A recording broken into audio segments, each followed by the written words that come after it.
সুপ্রিয় দর্শক, আপনাদের সবাইকে আমন্ত্রণ জানাচ্ছি বাংলা ভিশনের জনপ্রিয় সাপ্তাহিক আয়োজন প্রবাসী মুখ অনুষ্ঠানে। সাথে আছি আমি ইমরুল কায়েস। আজ প্রবাসী মুখের 718তম পর্ব প্রচার হচ্ছে। প্রিয় দর্শক, আজ আলোচনার জন্য প্রবাসী মুখে দুজন অতিথিকে আমন্ত্রণ জানিয়েছি। আমি তাদেরকে আপনাদের সাথে পরিচয় করে দিচ্ছি। আমার বাম পাশে আছেন চ্যানেল আইয়ের বিশেষ প্রতিনিধি পান্থ রহমান। তিনি কূটনৈতিক বিড ডিপ্লোম্যাটিক করেসপন্ডেন্স অ্যাসোসিয়েশন বাংলাদেশ ডিক্যাবের সাবেক সভাপতি। আপনাকে স্বাগত জানাচ্ছি। ধন্যবাদ। এবং তার বাবে আছেন আল আমিন নয়ন, ব্র্যাকের অভিবাসন বিশেষজ্ঞ। আমরা দুজন অতিথির সাথে পরিচয় হলাম। প্রিয় দর্শক, এবার আমরা আলোচনা চলে যাচ্ছি। আমরা আজকে আলোচনা করব বাংলাদেশে আমরা দেখতে পাচ্ছি যে প্রবাসীরা এই মুহূর্তে বিভিন্ন দেশ থেকে, বিশেষ করে যুক্তরাষ্ট্র, কিরগিজস্তান থেকে ফেরত পাঠানো হচ্ছে।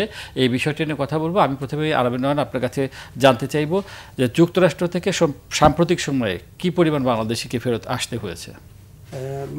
যুক্তরাষ্ট্র থেকে সাম্প্রতিক সময়ে আপনারা জানেন যে সর্বশেষ যে ফ্লাইটে সামরিক বিমানে করে তাদেরকে পাঠানো হয়েছে, সেখানে সংখ্যা ছিল 40 জন, এজন নারী সহ 30 জনকে ফেরত পাঠানো হয়েছে। আর তার পূর্বে হচ্ছে যে 39 জনকে ফেরত পাঠানো হয়েছে।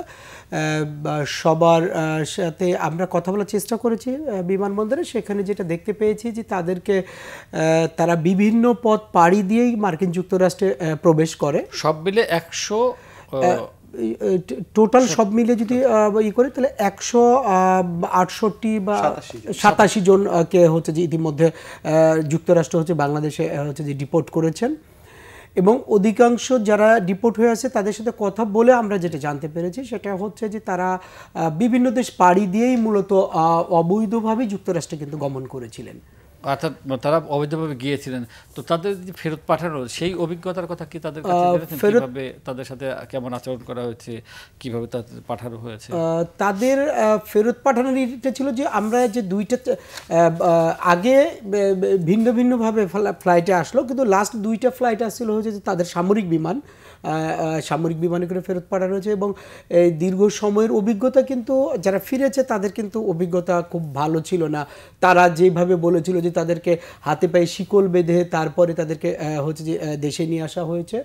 পথের মধ্যে কোনো খাবার বা কোনো কিছু দেওয়া হয়নি। এবং বাংলাদেশে নামার পরে হচ্ছে রানওয়েতে মানে দাঁড়িয়ে তারপরে হচ্ছে বিমান থেকে তাদের শিকল খুলে তাদেরকে বের করা হয়েছে। কিন্তু এরা যুক্তরাষ্ট্রে যাওয়ার যে কারণটা ছিল এক একজন যেভাবে বর্ণনা করেছে, আমরা কথা বলে যেটা জেনেছি সেটা হচ্ছে যে এরা অনেক টাকায় খরচ করে কিন্তু গিয়েছে। কেউ মানে 35 থেকে 60 লাখ টাকা পর্যন্ত খরচ করেছে যুক্তরাষ্ট্রে যাওয়ার জন্য। এবং কেউ মেক্সিকো বর্ডার হয়ে 8-10টা দেশ পাড়ি দিয়ে, এবং ওখানে যখন বর্ডার ক্রস করে গেছে তাদের বক্তব্য অনুযায়ী যে ওই দেশের হচ্ছে যে বর্ডার গার্ডের কাছে কিন্তু আবেদন করতে হয়। তারা যে অ্যাসাইলামের জন্য আবেদন করেছিল, সে আবেদনটা করেছিল। এবং তারা বলে যে দুইটা পক্ষ হচ্ছে যে এটা যাচাই বাছাই করে, একটা হচ্ছে সে দেশের আদালত এবং আরেকটা হচ্ছে আইন শৃঙ্খলা বাহিনী। যদি তাদেরকে মনে হয় যে তাদের আবেদনের প্রেক্ষিতে তারা ওই দেশে আসলে আশ্রয় পাওয়ার যোগ্য, তাদেরকে কিন্তু তারা কিন্তু যুক্তরাষ্ট্র সরকার রিলিজ দিয়েছিল। আর যাদের আবেদনের কোনো ভিত্তি ছিল না বা তারা যে আবেদন এনেছিল কোনো সত্যতা পায়নি, তাদেরকে তখন তারা তাদের ডিপোর্টেশন ক্যাম্পে রেখেই কিন্তু ফেরত পাঠাচ্ছে। যারা ফেরত আসছেন তাদেরকে ডিপোর্টেশন সেন্টারে রাখা হয়েছে। ডিপোর্টেশন সেন্টার থেকে আসে, মানে যারা ফিরেছে এখন পর্যন্ত তাদেরকে এরকম শুনি না যে তাদেরকে রাস্তাঘাট থেকে ধরে বা কোনো বাসা থেকে ধরে জোর করে পাঠিয়েছে, তা কিন্তু না। যারা আবেদন করেছিল ওই দেশে হচ্ছে যে অ্যাসাইলামের জন্য বা স্থায়ী বসবাসের জন্য, যাদের আবেদনগুলো রিফিউজ হয়ে গেছে, যাদের আবেদনগুলো গ্রহণ হয়নি, তাদেরকে কিন্তু ফেরত পাঠানো হয়েছে বাংলাদেশে। পান্থরমান, আপনি তো শুনলেন যে এই যে অবৈধ পথে যারা গিয়েছিল, অবৈধভাবে যারা গিয়েছিল তাদেরকেই মূলত ফেরত পাঠানো হয়েছে। তো প্রথম কথা হচ্ছে যে অবৈধভাবে যাচ্ছে যুক্তরাষ্ট্র, অবশ্যই বাংলাদেশের অনেকের কাছেই স্বপ্নের একটা দেশ, অনেকেই যেতে চায়। কিন্তু এই যে অবৈধ পথে যে যাচ্ছে এবং যে সমস্ত দেশে মেক্সিকো বা অন্যান্য দেশ, সেই সমস্ত দেশের সাথে আমাদের কিন্তু ওইরকম কূটনৈতিক যোগাযোগ বা খুব শক্তিশালী কূটনৈতিক যোগাযোগ যদিও সম্প্রতি হয়েছে কিন্তু ওইভাবে ছিল না। এই সমস্ত দেশে যখন যায় তখন তো আমাদের এখান থেকেই চেকিং করার কথা যে এই অবৈধভাবে যাতে যেতে না পারে, সেটা হচ্ছে না। বা খুবই, আমি যদি একটু ওনার সূত্র ধরে বলি যে ওনার কথার মধ্যে অনেকগুলো তথ্য আছে। যেমন বাংলাদেশের মানুষ অনেক যুক্তরাষ্ট্রে আছে, সেই সংখ্যা অনেক। তারা অনেকে অ্যাপ্লিকেশন দিয়ে বসে যারা আছে তাদের কিন্তু অ্যাপ্লিকেশন অন প্রসেস। সেই অন প্রসেস যে অ্যাপ্লিকেশনগুলো, তাদের বিরুদ্ধে কিন্তু কোনো ধরনের ব্যবস্থা তারা গ্রহণ করেনি। দ্বিতীয়ত কারো বাড়ি থেকে, দোকান থেকে, রাস্তাঘাট থেকে কাউকে তুলে নিয়ে আসা হয়নি। অর্থাৎ যারা ওখানে বর্ডার দিয়ে অবৈধভাবেই প্রবেশ করেছে এবং যারা আবেদন করেছে যে আমি অ্যাসাইলাম চাই, তাদের ভেতর থেকে বাছাই করে অবৈধ যাদেরকে মনে হচ্ছে তাদেরকে ফেরত পাঠানো হচ্ছে। খুবই যৌক্তিক মনে করি আমি এটা। একটা দেশের এই রাইট আছে যে তিনি কাকে যৌক্তিকভাবে রাখার জন্য এলিজেবল মনে করছেন, এই রাইটটুকু সেই দেশের আছে, এটুকু আমি মনে করি। দ্বিতীয়ত হচ্ছে যে এই অবৈধভাবে আমরা যে বিদেশে যাত্রা, দীর্ঘ যাত্রা করছি, এইটা একটা সংস্কৃতিতে পরিণত হয়েছে বাংলাদেশের, এবং এই সংস্কৃতিটা ভালো না। পররাষ্ট্র উপদেষ্টা মোহাম্মদ তৌহিদ হোসেন বেশ কয়েকবারই কিন্তু গত 2 মাসের মধ্যে আপনি নিজেও জানেন যে বলেছেন যে এই সংস্কৃতিটা ভাঙতে হবে। বিভিন্ন দেশে এখন বৈধভাবেই যাওয়ার সুযোগ আছে। জাপান আপনি জানেন বড় ঘোষণা দিয়েছে যে তার দেশে অনেক মানুষ তারা নেবেন, তাদের প্রয়োজন। ইউরোপের বিভিন্ন দেশেও এখন, যেমন আমি যতদূর জানি যে গ্রিসে কৃষি এক্সপার্ট, যারা কৃষিকাজে এক্সপার্ট, তাদেরকে নেওয়া হচ্ছে। আমরা অবৈধভাবে যাওয়ার এই পন্থা বা পদ্ধতিটা বন্ধ করতে পারছি না, এই সংস্কৃতিটা বন্ধ করতে পারছি না, যে কারণেই কিন্তু ওই ঘটনাগুলো ঘটছে। আপনার প্রশ্নের সরাসরি উত্তরে যদি আসি, বাংলাদেশের ইমিগ্রেশন যখন কেউ পার করছে, নিশ্চিত করেই এমন একটা দেশের ভিসা সহ ইমিগ্রেশন পার করছে, সেই দেশে যাওয়ার অনুমতি তার আছে। অর্থাৎ এখান থেকে একটা দেশ, যে দেশে যাওয়ার অনুমতি তার আছে, তারপরের জার্নিটা আসলে অবৈধ।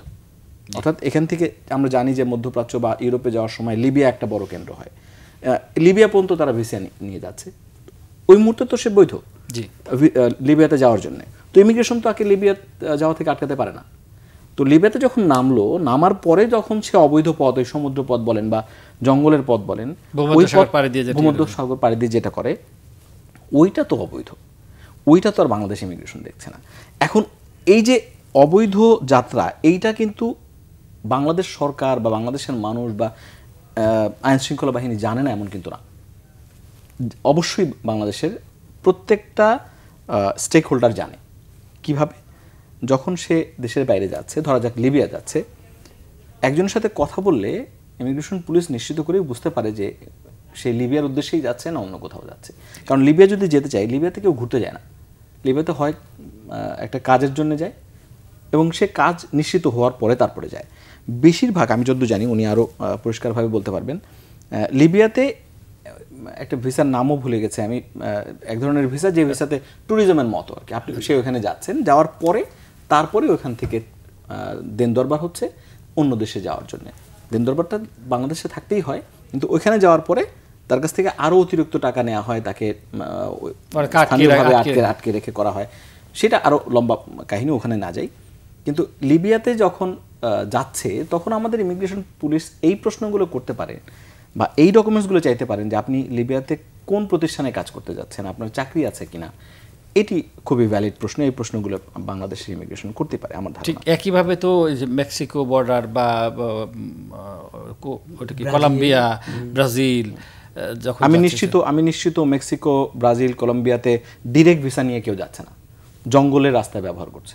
অন্য কোনো দেশে যাচ্ছে, সেখান থেকে জঙ্গলের রাস্তা ব্যবহার করছে। 2-1 হতে পারে, সেটা খুবই সংখ্যায় খুবই কম হবে বলে আমার ধারণা যে জঙ্গলের রাস্তা ব্যবহার করে, যেটা আমরা বরাবর দেখি। আমরা একটা ডকুমেন্টেশন দেখছিলাম বিদেশি একটি চ্যানেলে, যেখানে দেখানো হয়েছে যে ওই অ্যামাজন জঙ্গলের মতো গহীন জঙ্গল দিয়ে মানুষ দিনের পর দিন হাঁটছে, পানি নেই, খাবার নেই, মানবেতর জীবনযাপন। আমরা ওই ন্যায় এবং যুক্তির কথায় যদি একটু উচ্চারণ করি, সেটা হচ্ছে একজন লোক, উনি বললেন যে প্রায় 60 লাখ টাকা খরচ করে যুক্তরাষ্ট্রে যাচ্ছেন। যার 7 লাখ টাকা আছে, তিনি যে কোনো জায়গায়, আমার ধারণা এইটুকু এখন পরিষ্কার হয়ে যাওয়ার কথা অনেকের কাছে, যে অনেক দেশে একটা বড় অঙ্কের টাকা জমা দিলে আপনি বিজনেস ভিসা পেতে পারেন, আপনি রেসিডেন্সিয়াল ভিসা পেতে পারেন, সেকেন্ড হোম বলে ঘোষণা আছে। তো না করে আপনি একটা দেশে, ওই দেশেই যেতে চান, যুক্তরাষ্ট্রেই যেতে চান বা ইউরোপের কোনো একটা দেশে যেতে চান, যে দেশটি আপনার কাছে লোভনীয়, সেই দেশে যাওয়ার জন্য আপনি এতগুলো টাকা খরচ করছেন, তার সাথে আপনার জীবনটা বাজি রাখছেন। এইটা আমার মনে হয় সত্যি সত্যি এই সংস্কৃতি থেকে আমাদের বেরিয়ে আসা উচিত। এবং এটার করতে হলে, আপনিও জানেন, উনি কাজ করেন, উনিও জানেন গোড়ায় গলদ আছে আমাদের। আমাদেরকে আসলে ধরতে হবে যারা ওদেরকে প্রলুব্ধ করে ওইসব দেশে যাওয়ার জন্যে। কারণ তরুণ সে তো তার অনেকগুলো অনেক বড় বড় স্বপ্ন নিয়ে সে একটা দেশে যেতে চায়, ওখানে গিয়ে তার জীবন নতুন করে শুরু করতে চায়। একটা তরুণ সদ্য কিশোর কৈশোর উত্তীর্ণ একটা তরুণ, তার মনের মধ্যে অনেক ধরনের স্বপ্ন থাকে। সেই স্বপ্ন অবৈধ পথে যাওয়ার জন্যে যারা তাকে প্রলুব্ধ করে সেই জায়গাটায় বোধহয় ধরার প্রয়োজন। আমি সেটা তো আলামিনার যে গোড়ায় গলদের কথা যেটা পান্থুর রহমান বললেন, এবং বিশেষ করে সাব এজেন্ট যারা, তাদেরকে আমরা দালাল হিসেবে চিহ্নিত করি, তাদের ধরাটা কি এতটা সহজ, বা তাদেরকে আইনের মুখোমুখি করা খুব কি মানে করা সম্ভব কিনা? না, পার্থ ভাই যেটা বলেছে যে গোড়ায় গলদ, আসলেই কিন্তু আমরা কাজ করতে গিয়েও কিন্তু সেটা দেখি। দেখেন যে এই যে যুক্তরাষ্ট্র বা ইউরোপের আপনি দেখবেন, বা কম্বোডিয়া, বিভিন্ন দেশে যে আমরা বলি মানব পাচার বা অবৈধভাবে নিয়ে যাক না কেন, মানব চোরাচালান হোক না কেন, আপনার সবই কিন্তু অধিকাংশ কিন্তু আমরা সোশ্যাল মিডিয়াতে এখন দেখছি ক্যাম্পেইন বিভিন্ন বা করতেছে। কিন্তু এটাকে আমার আইন শৃঙ্খলা বাহিনীর চোখে আসতেছে না, কারা এই ক্যাম্পেইনগুলো করতেছে, কোন প্রতিষ্ঠান এই জায়গাতে লোক পাঠানোর জন্য করছে, তার আদৌ আছে কিনা। এখন প্রশ্নটা হচ্ছে যে অনেক সময় আইন শৃঙ্খলা বাহিনীর বক্তব্য হচ্ছে যে কেউ তো অভিযোগ করছে না, না করলে কি করবো। কিন্তু রাষ্ট্রের তো একটা দায়িত্ব আছে যে একটা প্রতিষ্ঠান ফেক কিছু জিনিস দিচ্ছে, মানুষকে উদ্বুদ্ধ করার জন্য চটকদারি বিজ্ঞাপন দিচ্ছে, যেটা দেখতে পাচ্ছে, কিন্তু সেটার বিরুদ্ধে কিন্তু ব্যবস্থা মানে নেওয়া হচ্ছে না। আপনি দেখেন আমরা ওইভাবে এই যে যারা ফিরে আসছে তাদের কথাগুলো শোনার পরে আমরা এখন পর্যন্ত, সেটা লিবিয়া থেকে শুরু করে আপনি যে দেশ থেকে আসুক না কেন, আমাদের কিন্তু দেশে ফেরার পরপরই কিন্তু বিভিন্ন সংস্থা কিন্তু বিমানবন্দরে কিন্তু তাদের কাছ থেকে কিন্তু স্টেটমেন্ট নেয়, তাদের জবানবন্দি শুনে কারা এটার সাথে জড়িত। কিন্তু ওই সূত্র ধরে কি কোনো এখন পর্যন্ত কারোর বিরুদ্ধে ব্যবস্থা নেওয়া হয়েছে? কোনো এখান থেকে যারা এগুলোর সাথে জড়িত, যে সকল বলতে পারি যে মানব পাচারকারী হোক, মিডলম্যান হোক, রিক্রুটিং এজেন্সি হোক, ট্রাভেল এজেন্সি হোক, তাদের বিরুদ্ধে কি আমরা কি কোনো দৃষ্টান্ত তৈরি করতে পারছি, সে আইনের আওতায় নিয়ে আসতে পারছি? আমরা পারি নাই। আমরা শুধু বলি কেউ অভিযোগ করছে না কেন। অভিযোগ করতে গিয়েও তো অনেকে মানে প্রতিকার যদি না পায় তাহলে অভিযোগটা করবে কোথায়? আপনি দেখেন যে এই যে যারা মার্কিন যুক্তরাষ্ট্রে গেছে বা ইউরোপে গেছে, মানে কি সুন্দর। আমি কিছুদিন আগে বিমানবন্দরে দেখলাম আপনার হচ্ছে যে 16 জন আসছে হচ্ছে আর্জেন্টিনা থেকে। তাদের কিন্তু উদ্দেশ্য ছিল কিন্তু তারা যাবে হচ্ছে মার্কিন যুক্তরাষ্ট্র, আর্জেন্টিনা থেকে মেক্সিকো হয়ে যুক্তরাষ্ট্রে ঢুকবে। তাদেরকে একটা মানে কনফারেন্সে নিয়ে যাওয়া হয়েছে, কিন্তু তারা গ্রামের প্রত্যন্ত মানুষ। একটা মানুষ আর্জেন্টিনায় কনফারেন্সে যাচ্ছে, এটি কি আদৌ সম্ভব? সেটাই তো, এইটাই আমি কিন্তু কিছুক্ষণ আগে আমাকে প্রশ্ন করছিলাম যে এই জায়গাকে আমাদের দেখার, আমাদের ইমিগ্রেশন যারা বা তাদেরকে সেই ধরনের ট্রেনিং আছে কিনা, যে তারা এটা দেখা তো অবশ্যই উচিত যে এই মানুষগুলো কনফারেন্সের উপযোগী কিনা, বা তাদের কাছে সেই ডকুমেন্টস আছে কিনা, সেই জ্ঞান আছে কিনা, বা সেই বিষয়ে তাদের পর্যাপ্ত এই মানে এটাই যে ঠিক আছে আমার বৈধ ভিসা আছে, কিন্তু আমার সেই সক্ষমতা আছে কিনা। কারণ যেহেতু দেখতেছি যে আমরা বিশ্বের বিভিন্ন দেশে, আমাদের বাংলাদেশে দেখেন একটা দেশে এই যে মার্কিন যুক্তরাষ্ট্র বলি আর কালকের কিরগিস্তানেরই কথা বলি, 180 জন কিরগিস্তান থেকে ফিরেছে। 180 জন যতটুকু না মানে সমস্যার মধ্যে ছিল, তার চেয়ে বেশি সমস্যা হচ্ছে আমাদের রাষ্ট্রের ইমেজের সমস্যা, যে আমাদের বাংলাদেশিরা ওখানে অবৈধভাবে বসবাস করছে, তাদেরকে জোরপূর্বক ফেরত পাঠাচ্ছে। এটা কিন্তু আমাদের জন্য, আমাদের শ্রমবাজারের জন্য কিন্তু চরম একটা হুমকি হতে পারে বা হচ্ছেও। আপনি দেখেন বিভিন্ন দেশ থেকে কিন্তু ফেরত পাঠানো হচ্ছে। তো এই ফেরত পাঠানো এরা যাচ্ছে কিভাবে? আমি মালয়েশিয়া ঘুরতে চলে যাচ্ছি, আমি কোনোদিন ঢাকা শহর নিজস্ব জেলা শহরটাই আমি দেখি নাই, কিন্তু আমি মালয়েশিয়া যাচ্ছি ভিজিটে, আমি দুবাই চলে যাচ্ছি ভিজিটে। আমাদের ইমিগ্রেশনের যে কর্মকর্তারা থাকে, যারা বিশেষ করে এই সেক্টরটাই মানে কাজ করে, তাদেরকে আরও প্রয়োজনে আরও দক্ষতা ট্রেনিং করাইতে হবে তাদেরকে, যাতে তারা প্রপার মানুষদেরকে এটা করে, নাহলে অফলোড করবে। কারণ তার উদ্দেশ্য, তার সব কিছু ঠিকঠাক, যদি তার উদ্দেশ্য যদি হয় খারাপ, যে সে করবে, এটা তো ওনার জন্য যতটুকু না ক্ষতি, তার চেয়ে বড় হচ্ছে আমার দেশের জন্য ক্ষতি। তাহলে দেশের স্বার্থে অন্তত এগুলাকে বন্ধ করা উচিত বা এগিয়ে আসা উচিত, যে এরা যতই কাগজপত্র থাক না কেন আদত সে ওই কাজের জন্য বা ওই কনফারেন্সের জন্য যোগ্য কিনা, এটা আগে যাচাই বাছাই করে ব্যবস্থা নেওয়া উচিত। জি আলামিনা, আমরা আসছি আলোচনা। প্রিয় দর্শক, অনুষ্ঠানের এই পর্যায়ে আমরা নিচ্ছি ছোট্ট একটি বিজ্ঞাপন বিরতির পর আবার ফিরে আসছি, সঙ্গেই থাকুন।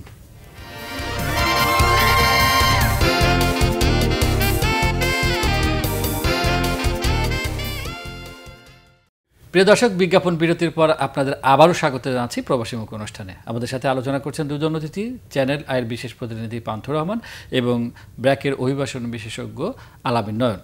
আমি পান্থ রহমানের কাছে জানতে চাচ্ছি, আলামিন নয়ন যেটা বললেন যে আমাদের ইমেজটা নষ্ট হচ্ছে বর্তমান বাজারে বা শ্রমবাজার যদি আমরা ধরে রাখতে চাই, সেখানে তো আমাদের ইতিবাচক একটা ইমেজ দরকার। কিন্তু এই যে এইভাবে অবৈধভাবে লোকজন যাচ্ছে, তাদেরকে আবার ফেরত পাঠানো হচ্ছে, ফলাও করে প্রচার হচ্ছে, এতে আমাদের ইমেজ সংকটটা কতখানি আসলে প্রভাব পড়ছে? আমি ছোট্ট একটা উদাহরণ দিয়ে বলি। 2-3 দিন আগে আমি একটি রিলস দেখছিলাম, একজন বাংলাদেশের খুব পরিচিত একজন ট্রাভেল ব্লগার, তার একটি রিলস। তাকে একটি দেশের, আমি দেশের নাম বলছি না, তাকে একটি দেশের ভিসা রিফিউজ করা হয়েছে, যে দেশে তিনি তার ভাষ্যমতে কমপক্ষে 7 বার গিয়েছেন এবং তার যথেষ্ট অর্থকড়ি আছে, এবং যেটা প্রমাণিত, কারণ তিনি খুবই জনপ্রিয় ব্লগার। আচ্ছা, তাকে ভিসা রিফিউজ করা হয়েছে। তিনি জানতে চাইছিলেন কেন রিফিউজ করা হয়েছে। তাকে সরাসরি উত্তর না দিলেও যেটি বোঝানোর চেষ্টা করা হয়েছে সেটি হচ্ছে, তারা মনে করছেন যে উনি গিয়ে ওখানে থেকে যেতে পারেন। আচ্ছা, এটা হচ্ছে ইমেজ তৈরি হচ্ছে। উনি তার রিলসে এই কথাটাই বলছিলেন যে বাংলাদেশের মানুষ বিভিন্ন জায়গায় অবৈধভাবে গিয়ে এই যে থেকে যাওয়ার চেষ্টা, এই থেকে যাওয়ার চেষ্টার কারণেই বাংলাদেশের যে একটা ইমেজ তৈরি হয়েছে, কোট আনকোট নেগেটিভ ইমেজ, সেই ইমেজের বলি হয়েছেন কিন্তু উনি। আপনি খেয়াল করে দেখবেন গত 6 মাসে বড় দেশ তো বাদই দিলাম, ছোট ছোট দেশগুলো, ছোট দেশ ওই অর্থে যে দেশগুলোতে সচরাচর মানুষ ট্যুরিজমের কারণে যান না, সেই সব দেশও কিন্তু বাংলাদেশের মানুষকে ভিসা দিচ্ছেন না। তার মানে ইমেজ সংকটটা কোন পর্যায়ে গিয়ে পৌঁছেছে। আবারও পররাষ্ট্র উপদেষ্টার যদি বক্তব্যের টানি আমি এখানে, উনি কিন্তু এই কথাগুলো সেদিন বলেছিলেন যে আমাদের কিছু একটা করতে হবে। সেই আমাদের আসলে কারা? সরকার একা কিন্তু এই কাজটি করতে পারে না। ওনারা ব্র্যাক যেরকম কাজ করছেন, যেসব এনজিও এই অভিবাসন নিয়ে কাজ করেন, এজেন্সিগুলো, এমনকি আমি আপনি সাংবাদিক যারা এই বিষয়গুলো নিয়ে কাজ করি, তাদেরও আসলে প্রচুর কাজ করার আছে। উনি ইমিগ্রেশন পুলিশ বা ইমিগ্রেশনে যারা বসেন তাদের ট্রেনিংয়ের কথা বলছিলেন। আমার মনে হয় যে ট্রেনিংয়ের মধ্যে একটা বড় পার্ট থাকা উচিত হচ্ছে সাইকোলজিক্যাল ট্রেনিং, যে ওনার বুঝতে পারা যে এই ভদ্রলোক, যে কথাটা উনি একবার উচ্চারণ করেছেন যে গ্রামের একটা মানুষ যিনি ভালো করে বাংলা বলতে পারেন না, ইংরেজি তো পারেনি না, সেই ভদ্রলোক একটা সেমিনারে যাচ্ছেন আর্জেন্টিনার মতো দেশে, এনিওয়্যার, পৃথিবীর যে কোনো জায়গায় উনি সেমিনারে যাচ্ছেন। কি করতে যাচ্ছেন? আপনার কাজটা কি? আপনি কি ওখানে বক্তব্য রাখবেন নাকি আপনি শুনবেন? দুটার কোনোটার যোগ্যতা ওনার আছে কিনা? এই প্রশ্নগুলো খুবই সোজা, মানে 2টা প্রশ্ন 3টা প্রশ্ন করলে আমার ধারণা যে এই বিষয়ের উত্তর উনি স্যাটিসফ্যাক্টরি একটা উত্তর তিনি পাবেন এবং তিনি তাকে অফলোড করতে পারেন। তার সাথে আমার কাছে যেটা মনে হয়, এই কালচার, যেটা আমি একটু আগে বলছিলাম যে এটা একটা সংস্কৃতি তৈরি হয়েছে, অবৈধভাবে যাত্রার একটা সংস্কৃতি, এই কালচার ঠেকাতে হলে আপনাকে শাস্তির ব্যবস্থা করতে হবে।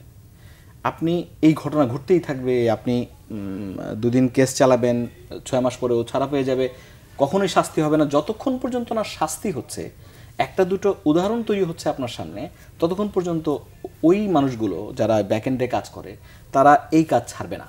পাত্রমান শাস্তির কথা যেতে বলেন, আপনাকে ইন্টারাপ্ট করি। শাস্তি যখন আপনি নিশ্চিত করতে চাইবেন, তখন সেটা কি এতটাই সহজ? যেমন আমরা দেখেছি যে এই সেক্টরে ক্ষমতাবানরা জড়িত, আমরা গত আমলেও দেখেছি, তার আগেও দেখেছি, এখনও ইনফ্যাক্ট তারা পেছন থেকে কাজ করছেন। ইভেন কি মন্ত্রী, এমপি, তারাও কিন্তু দেখা যায় এমপি হওয়ার পরে সে একটা লাইসেন্স করে বসলে এবং এই ব্যবসার সাথে জড়িয়ে গেল। তো এইরকম লোকজন যখন থাকে, তখন কি শাস্তিটা নিশ্চিত করা এতটা সহজ? না, নিশ্চয়ই সহজ না। কিন্তু আমি করবো না বা আমি চেষ্টাও করবো না, এটাও তো খুব মানে ভালো কথা হলো না। তাহলে কি লাইসেন্স দেওয়ার সময় কি এটা? অবশ্যই আমি এই কথাটা দিয়ে আসছিলাম যে আপনি কাকে লাইসেন্স দিচ্ছেন, কে এই কাজের যোগ্য, বা এটা তো একটা সত্যি একটা কাজ, এটা তো সত্যি একটা ব্যবসা, এটা তো নোবেল ব্যবসাও হতে পারতো বাংলাদেশের জন্য। কারণ বাংলাদেশে এত 18 কোটি মানুষের একটা দেশ, এখানে অনেক মানুষ আছে যারা কর্মঠ কিন্তু কর্মসংস্থান নেই, ফলে বিদেশে তাদের জন্য কাজের ক্ষেত্র তৈরি করতে পারে, এটা তো নোবেল ব্যবসা হতে পারত। কিন্তু এটাকে আমরা উল্টো মানে এমনভাবে বলা হয় যে মানব পাচারকারী ব্যবসা, তো এটা তেমন হওয়ার কথা ছিল না। এমনকি শুরুর দিকে তো এরকম ছিল না, যখন মধ্যপ্রাচ্যেও বিশেষ করে সৌদি আরবে মানুষ যাচ্ছিল, কাতারে, বাহরাইনে মানুষ যাচ্ছিল, কুয়েতে যাচ্ছিল, তখন কিন্তু এটা এরকম ব্যবসা ছিল না। তখন কিন্তু সত্যি সত্যি মানুষকে কাজের ক্ষেত্র তৈরি করে দেওয়ার ব্যবসাই ছিল। ফলে আপনি যদি ওই জায়গায় ফিরে যেতে পারেন যে কাকে আপনি লাইসেন্স দিচ্ছেন, এই মানুষটার ব্যাকগ্রাউন্ড কি, উনি সত্যি এই কাজের যোগ্য কিনা, উনি এই কাজ করলে ওনার মাধ্যমে ঠিক কোন অঞ্চলের মানুষ, এই অঞ্চলের কথা বলে আমি আবার যুক্ত করছি, আমি আঞ্চলিকভাবেও এই লাইসেন্স দেওয়ার পক্ষে, যে আপনি চিটাগং অঞ্চলের এইটুকের মধ্যে কাজ করতে পারবেন, আচ্ছা, আপনি ঢাকা অঞ্চলে কাজ করতে পারবেন, আপনি রাজশাহী অঞ্চলে কাজ করতে পারবেন। সেন্ট্রালাইজ না করে ডিসেন্ট্রালাইজ করলে আমার ধারণা তার নিজের এলাকা থেকে যখন মানুষ কাউকে আনে তখন কিন্তু তার এক ধরনের দায়বদ্ধতা ওই এলাকার প্রতিও থাকে। ফলে এই সব কিছু মিলে যদি আপনি একটি লাইসেন্সিং প্রক্রিয়ার মধ্যে আসতে পারেন যেটি স্বচ্ছ হবে, নানা ধরনের ভেরিফিকেশনের মাধ্যমে হবে, পুলিশ ক্লিয়ারেন্সের মধ্য দিয়ে হবে, তাহলে আমার ধারণা অনেকটা কমে আসবে। কিন্তু তারপরও আমি যেটা মনে করি শেষ পর্যন্ত মানে আমাদের ভেতর থেকে যতক্ষণ পরিবর্তন না আসবে ততক্ষণ পর্যন্ত আমার ধারণা যে এইটাকে আপনি পরিবর্তন করতে পারবেন না। বিশেষ করে যদি আপনি ধরেই নেন যেখান থেকে কারি টাকা আসবে, টাকা আসাটাই উদ্দেশ্য, তার জন্য যা হয়ে যাক, দেশের ইমেজ চলে যাক বা একজন মানুষের জীবন চলে যাক, সেটা কোনো ব্যাপার না। এই জায়গাটায় পরিবর্তন আসাটা সত্যিই খুব জরুরি। ফলে ওয়ার্কশপ, ট্রেনিং বা সেমিনার যদি করতে হয়, ইমিগ্রেশন পুলিশের যেমন করা উচিত, যারা এই খাতের সাথে জড়িত তেমন তাদের সাথে করা উচিত, এমনকি যারা এই ব্যবসাগুলো করেন, যাদেরকে আমরা দেখি না, যারা ধরাছোঁয়ার বাইরে, তাদের সাথেও আসলে সেমিনার বা সিম্পোজিয়াম বা কি বলে ওয়ার্কশপ করা উচিত, তাদের সাইকোলজিটাও বোঝা উচিত। আলামিন পান্থরমান একটা নতুন টার্ম ব্যবহার করছেন, আঞ্চলিকভাবে লাইসেন্স দেওয়া। আপনি তো যেহেতু এই সেক্টরে বহুদিন ধরে আছেন, আপনি কি মনে করেন যেটা আসলে কতখানি উপকারী হবে আঞ্চলিকভাবে যদি আমরা লাইসেন্সের সরকার সেই প্রক্রিয়া যায়? না, পান্থ ভাই যেটা বলেছে একেবারেই সঠিক। কারণ আমরা তো সরাসরি প্রবাসীদের নিয়ে, যারা বিদেশগামী, যারা যার জন্য সিদ্ধান্ত নিচ্ছে বা বিদেশ কর্মীদের নিয়ে বা প্রবাসীদের নিয়ে কাজ করছে, এটা আঞ্চলিক যখন হবে তখন কিন্তু একটা প্রথা কিন্তু বাদ যাবে বা একটা সিস্টেম বাদ যাবে, সেটা হচ্ছে দালাল প্রক্রিয়াটা চলে যাবে। যখন একটা বা মানে রিজনে যখন একটা রিক্রুট এজেন্সি থাকবে, সে যদি ওই অঞ্চলেরই হয় তখন কিন্তু মাইগ্রেন্টরা কিন্তু সরাসরি কিন্তু তার অফিসে তার কাছে দিতে পারে। কিন্তু যখন সেন্ট্রালি হচ্ছে, ঢাকায় হচ্ছে, তখন কিন্তু আমাকে মিডলম্যান ধরাই লাগতেছে।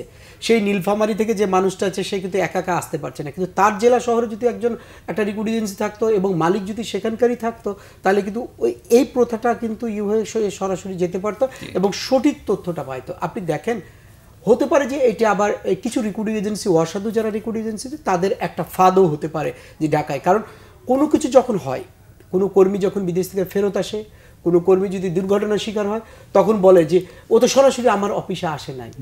দায় কিন্তু ওই দালালের উপরই দিচ্ছে, মিডলম্যানের উপরই দিচ্ছে। কিন্তু মিডলম্যান কিন্তু তারই লোক, তারই এজেন্ট, কিন্তু তখন কিন্তু সে দায় নিচ্ছে না, কারণ তার সাথে কোনো এগ্রিমেন্ট নাই, তার সাথে কোনো মানে জবাবদিহি, কোনো ডকুমেন্টই নেই। দেখেন, এটা যদি এরকম হইতো যে জেলা শহরে যেমন আমাদের বিভিন্ন কোম্পানিগুলো আছে, তাদের কিন্তু রিপ্রেজেন্টেটিভ আছে।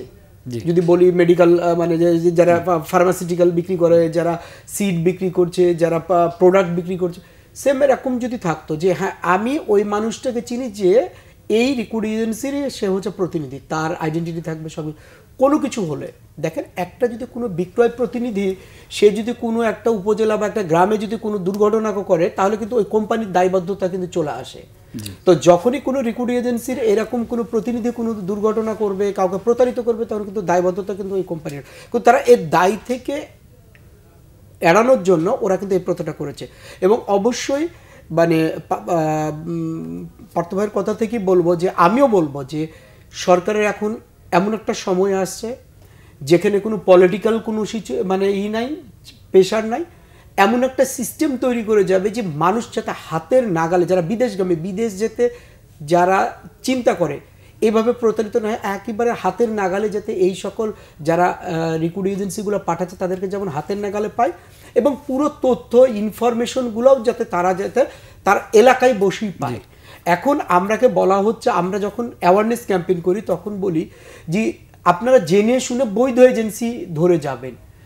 ভাই বৈধ ঢাকায় এজেন্সি এসে তো আসলে- তালিকাটা কোথায়? যে তালিকাটা কোথায় আপনি ঢাকায় এসে তো বিএমইটির বুঝতে সার্ভারে দিয়ে রেখেছেন যে ঠিক আছে এগুলো বৈধ এজেন্সি, কিন্তু তার কি কোনো স্ট্যাটাস দিয়েছেন যে এইটা হচ্ছে আপনার হচ্ছে এরা হচ্ছে গ্রিন কালার, এরা হচ্ছে সবচেয়ে বেস্ট, এটা ইয়েলো যারা হচ্ছে একটু আছে এটা রেড জোন, অথবা যে সকল এজেন্সির লাইসেন্স বাতিল হয়েছে তাদেরকে কোনো তালিকা ওখানে দেওয়া আমি আছে? এই তালিকায় আসবো, তার আগে আমি পাথর রহমানের কাছে জানতে চাইবো, আপনি যে কথাটি বললেন যে আঞ্চলিকভাবে লাইসেন্স এবং আলামিন নয়নও বললেন যে সেটা করা সম্ভব এবং যাতে যারা সাব এজেন্ট থাকে তাদেরকে দায়বদ্ধ করা যায়, এরকম কি কিছু করা যায় কিনা যে সাব এজেন্ট অর্থাৎ যাদেরকে আমরা দালাল বলে চিহ্নিত করি তারাও যাতে দায়বদ্ধ থাকে এবং তাদেরকেও যেন চিহ্নিত করা সম্ভব হয়, তাদের কোনো লাইসেন্স দেওয়া অথবা সরকারের কোনো কাগজপত্র দেওয়া বা কোনো কিছু এরকম করা যায়? খুবই সহজ, খুবই সম্ভব কি করে? উনি অলরেডি একটা উদাহরণ দিয়েছেন যে যারা বিক্রয় প্রতিনিধির মতো করে হতে পারে। বিভিন্ন দেশে এজেন্ট বলে একটা শব্দ আছে, মানে যার বাংলা করলে হয়তো শেষ পর্যন্ত গিয়ে শব্দটা দালালি হয় বা ব্রোকার হয়, আপনি যেভাবেই বলেন, এজেন্ট বলে একটা শব্দ আছে। আপনি এজেন্সিশিপ দিতে পারেন, ঠিক আছে? ধরা যাক ঢাকায় একটা প্রতিষ্ঠান যার মাধ্যমে সৌদি আরবের লোক যাবে পঞ্চগড় থেকে, পঞ্চগড়ে তার 4 থানায় 4টা এজেন্ট আছে, ঠিক ওই 4জন এজেন্টই কেবল এই প্রতিষ্ঠানের হয়ে কাজ করবে। আবার প্রতিষ্ঠান বির জন্য 4টা এজেন্ট আছে। এরকম 20টা এজেন্ট যদি একটা জেলায় কাজ করে, আমরা তো চাই যে আমাদের যারা দক্ষ কি বলে মানুষ, দক্ষ তরুণ, তারা কর্মসংস্থান খুঁজে পাক, সে দেশে হোক বা দেশের বাইরে। এজেন্ট থাকলে যেটা হবে, সরাসরি তার সাথে যোগাযোগ করার সুযোগ পাবে। সরাসরি যোগাযোগ করলে আমার ধারণা যে অর্থ দিয়ে তারা খরচ করে তারা বিদেশে যায়, এই টাকাটার পরিমাণটাও কমে আসবে। যখন সকল দালালদের মাধ্যমে তারা যাচ্ছেন, দালাল কিন্তু অনেক হাত হয়। একটা গ্রাম পর্যায়ে দালাল, তার থেকে একটু ইউনিয়ন পর্যায়ে দালাল, সে যোগাযোগ করে জেলা পর্যায়ে দালাল, তার সাথে যোগাযোগ হয় হচ্ছে সেন্টারে। এই এতগুলো দালালকে যদি ভাগ দিয়ে দিয়ে দিয়ে যেতে হয়, ফলে আলটিমেটলি এই কস্টটা হাই হয়ে যায়। কিন্তু আপনার যদি ওখানে ডিরেক্ট এজেন্ট থাকে, যে এজেন্টটা ধরা যাক এ প্রতিষ্ঠানের এজেন্ট ওইখানে আছে A1 পঞ্চগড়ে, A1-এর কাছে টাকা দিবে, সরাসরি এখানে চলে আসবে, এজেন্ট তার অংশটুক পাবে, মূল প্রতিষ্ঠান তার অংশটুক পাবে, তিনি দেশের বাইরে চলে যাবেন। অনেক সহজে এইটা তৈরি করা যায়। এইটা তৈরি করার জন্য রকেট সায়েন্স পড়ার দরকার নেই। আমরা একটা আবার যুক্তরাষ্ট্র প্রসঙ্গে আসি। পান্থরমান, আপনি যেটা কূটনৈতিক ভিডিও করেন, কূটনৈতিক অঙ্গনে বিচারণ আছে, তা আপনার কাছে জানতে চাচ্ছি যে আমরা তো জানি যুক্তরাষ্ট্র অভিবাসীদের দেশ, অনেক আগে থেকেই আমরা জানি অভিবাসীদের দেশ, কিন্তু হঠাৎ করে ডোনাল্ড ট্রাম্প প্রশাসন আসার পরে অভিবাসীদের ফেরত পাঠানোর কি মানে খুব দরকার পড়ছিল, বা তাদের নীতিতে আসলে এটা কি যেমন ডেমোক্র্যাটটা থাকলে তো কিছুটা লিবারেল থাকে, কিছুটা সহজ থাকে অভিবাসীদের জন্য? আপনার এই জায়গাটা আমার দুইটা উত্তর আছে। একটা হচ্ছে কূটনৈতিক উত্তর, আর একটা হচ্ছে একটু কি বলে মানে বাস্তবিক উত্তর, অর্থাৎ এই সময়ের প্রেক্ষিতে উত্তর। আমার ধারণা যে ডোনাল্ড ট্রাম্প উনি যে সিদ্ধান্ত নিয়েছেন সেটি নিশ্চিত করে তার দেশের মানুষের কল্যাণের জন্য নিয়েছেন। নিশ্চয়ই উনি তার যারা বিশেষজ্ঞ, তার যারা উপদেষ্টা, তাদের সঙ্গে কথা বলে এই সিদ্ধান্ত নিয়েছেন। ওই সিদ্ধান্ত নিয়ে আমার ধারণা যে আমার মন্তব্য করা ঠিক হবে না, কিন্তু আমি যেটা মনে করি সেটা হচ্ছে যে অভিবাসীর দেশ হিসেবে পরিচিত যুক্তরাষ্ট্র যদি মনে করে থাকে যে এই মুহূর্তে তার আর অতিরিক্ত অভিবাসী দরকার নেই, অর্থাৎ তার যে জায়গা, তার যে কাজের ক্ষেত্র, সেখানে অনেক বেকারত্ব বাড়ছে, ফলে সে আরও চাপ নিতে চায় না, তাকে তো দোষারোপ করার সুযোগ কম। কিন্তু এখনও কিন্তু তার দেশে বৈধভাবে অভিবাসী হওয়া যাচ্ছে, এমন তো না যে একদম সব বন্ধ করে দিয়েছে। তার দেশে আপনি চাইলে নানা ধরনের ভিসা প্রক্রিয়ায় তার দেশে যে অভিবাসী হতে পারেন, স্কিল ওয়ার্কার হিসেবে যেতে পারেন, আপনি ওখানে চাকরি নিয়ে যেতে পারেন, ধরেন এখান থেকে আগে থেকে চাকরি নিয়ে যেতে পারেন, ওখানে পড়তে গিয়ে ওখানে স্কিল হয়ে কোথাও জব নিয়ে আপনি থাকতে পারেন। নানা প্রক্রিয়া কিন্তু এখানে এখনও ওই সুযোগটা রাখা আছে। কিন্তু আপনি হুট করে আর একটা দেশ বন জঙ্গল পার হয়ে ঢুকে গিয়ে বলবেন যে আমি অভিবাসী, আমাকে রাখো, সেটা তো সেইটার না করার অধিকার তো তার আছে।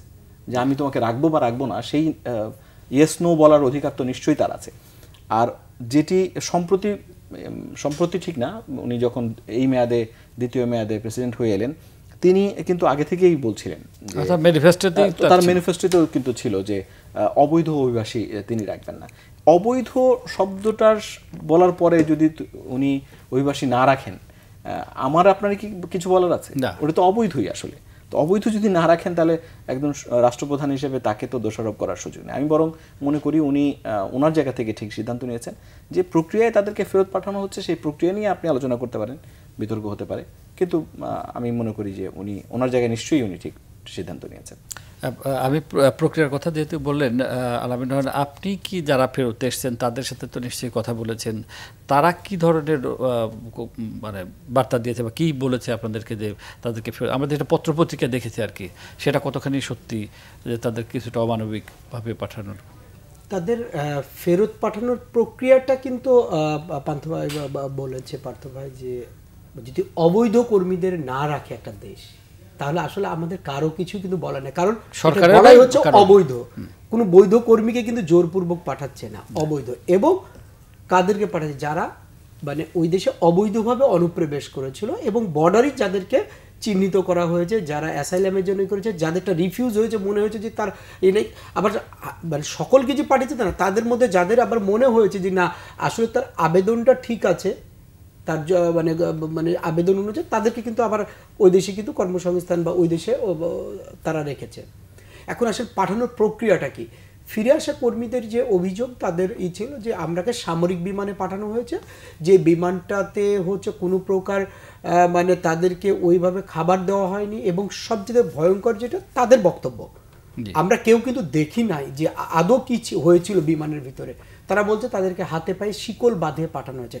হ্যাঁ, এটা কিন্তু একটা মানুষের মানবাধিকার লঙ্ঘন, সেটা যেই হোক না কেন। যে একটা অভিবাসীকে ফেরত পাঠাতে হলে আসলে যে শিকল বেঁধে পাঠাতে হবে, সেটা কিন্তু মানে সঠিক না, বা এটা কিন্তু চরমভাবে মানবাধিকার লঙ্ঘন হয়। কিন্তু এখন এটার সত্যতা কতটুকু আমরা কর্মীদের কাছ থেকে শুনেছি। হ্যাঁ, তাদের কথা যদি সত্য হয়ে থাকে তাহলে বলবো যে এটা বাদ দিয়ে, মানে এই ধরনের প্রক্রিয়াটা, ফেরত পাঠানোর যে প্রক্রিয়াটা, এটা বাদ দিয়ে যদি উনি নর্মালি যদি ফেরত পাঠায়, তাহলে এই জায়গায় কারো কোনো কিছু বলার নেই, যেটা হচ্ছে বিজনেস বিমানে বা কোনোভাবে আসলো। এবং তারা বলেছে যে বিমানগুলো যখন আসে, আমরা ট্রানজিট দিলে সাধারণত দেখি যে বিভিন্ন মানে এয়ারপোর্টে কিন্তু এই ট্রানজিটগুলো হয়, কিন্তু তাদেরকে কিন্তু সামরিক ঘাঁটিতে ট্রানজিট দেওয়া হয়েছিল। এখন হতে পারে তাদের সেফটি সিকিউরিটির জন্য তারা চিন্তা করেছে, তাদের মানে ওরা আবার বলেছে, যারা ফিরে আসে তারা বলেছে যে প্রত্যেকটা বিমানে কিন্তু ওদেশের প্রশাসন ছিল, মানে ওদেশের আইন শৃঙ্খলা বাহিনীর লোক ছিল। এখন হতে পারে যে তারা তাদের সেফটির জন্য তারা তাদের সামরিক ঘাঁটিতে ল্যান্ড করেছে, সেখান থেকে তারা নিরাপত্তার জন্য, যে জানি না যে হয়তো নিরাপত্তার জন্য করেছে, কিন্তু যেটাই করুক না কেন, একজন কর্মীকে কোনো দেশ থেকে আসলে তো এরা এমন বড় অপরাধ করে নাই, এরা অবৈধ অনুপ্রবেশ করেছে, কিন্তু কোনো তো এরা কোনো জঙ্গির সাথে হয়নি, কোনো অপরাধের সাথে জড়ায়নি যে তাদের হাত পা বেঁধে পাঠাইতে হবে। এই জায়গাটা যদি একটা মানুষের যে মর্যাদা আছে, একটা যে অধিকার আছে, সেই অনুযায়ী পাঠাইলে এই জায়গায় বলবো। ধন্যবাদ আলামিন নয়ন এবং পান্থ রহমান, আপনাদের দুজনকেই ধন্যবাদ জানাচ্ছি অত্যন্ত চমৎকার আলোচনার জন্য। প্রিয় দর্শক, আমাদের দুজন অতিথির কাছে আজকে শুনলেন, আমরা শুরু করেছিলাম যুক্তরাষ্ট্রের যারা অবৈধভাবে যান এবং তাদেরকে ফেরত আসতে হচ্ছে সেই বিষয়টি নিয়ে, এবং আমরা শেষেও সেই কথাগুলি বলেছি। আমাদের এই অনুষ্ঠান থেকে অবশ্যই আমরা আপনাদের কাছে একটি অনুরোধ রাখতে চাই, সেটি হচ্ছে যারা বিদেশে যেতে চান তাদেরকে জেনে বুঝে বৈধ পথে যাওয়া উচিত, না হলে তাদেরকে কিন্তু শুধু যুক্তরাষ্ট্র না, সম্প্রতি কিরগিজস্তান থেকেও কিন্তু ফেরত পাঠানো হয়েছে। এভাবে ফেরত আসতে হবে। তো সবাই ভালো থাকবেন, সুস্থ থাকবেন। আজ এই পর্যন্তই। আল্লাহ হাফেজ।